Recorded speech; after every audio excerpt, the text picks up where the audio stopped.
Je suis Lucille Biénard, donc j'enseigne à l'EFOA. J'enseigne la myologie surtout, tout ce qui est tous les muscles.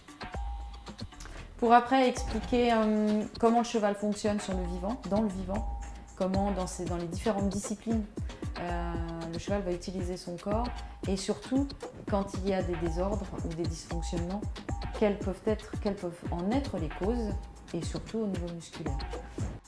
Dans la locomotion du cheval, le muscle est très important, comme pour nous, on n'aurait pas de muscle, on ne pourrait pas se déplacer. Et il est très souvent révélateur de problèmes, de pathologies, de dysfonctionnements. Sous la main, un muscle qui travaille mal, ça va se sentir. Son tissu va être dur, va manquer de souplesse, va être très chaud, très froid, on peut comparer le ressenti à des structures différentes. Toucher une table, toucher un tissu, toucher un livre, une surface d'ordinateur, on ne va pas du tout avoir la même sensation. Et quand on touche le corps d'un être, que ce soit un animal ou un être humain, on va retrouver toutes ces sensations. Et le muscle est un indicateur extrêmement intéressant et important dans le diagnostic des pathologies. Et c'est un outil très important pour aider à déverrouiller les problèmes. Voilà, c'est ce qu'on appelle le tissulaire.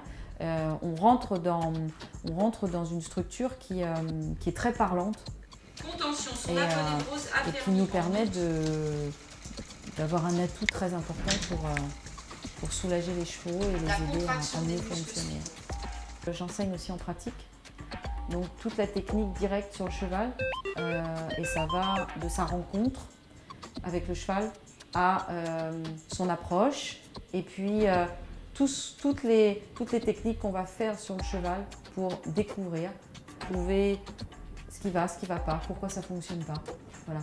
Pour faciliter cette approche de l'animal, il est aussi très important de savoir à qui on a affaire. Et l'étude du comportement animal, c'est très important. Ça permet d'éviter les incidents, de se faire mordre. Ils ont une façon de se mouvoir, une façon de regarder, une façon d'écouter, une façon de se mettre dans des postures. On ne va pas aborder un chien qui a la tête rabaissée et la queue sous lui, comme un chien qui a la tête bien haute et la queue redressée.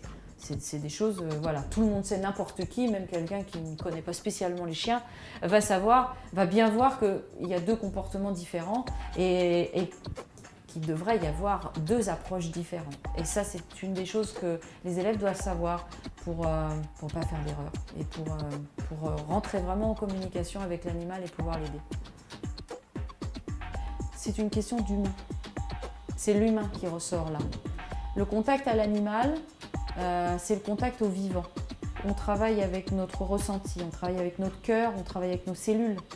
On ne travaille pas sur un animal comme on travaille sur une maquette en papier, mais on a le retour d'un être vivant qui a des émotions et on travaille avec ces émotions. Et je crois que l'une des qualités principales, c'est d'avoir cette capacité à travailler avec l'autre, cette forme d'empathie. Aujourd'hui, on a vraiment pleinement conscience de l'intelligence animale et du ressenti animal. Et je pense que c'est ça la première des qualités.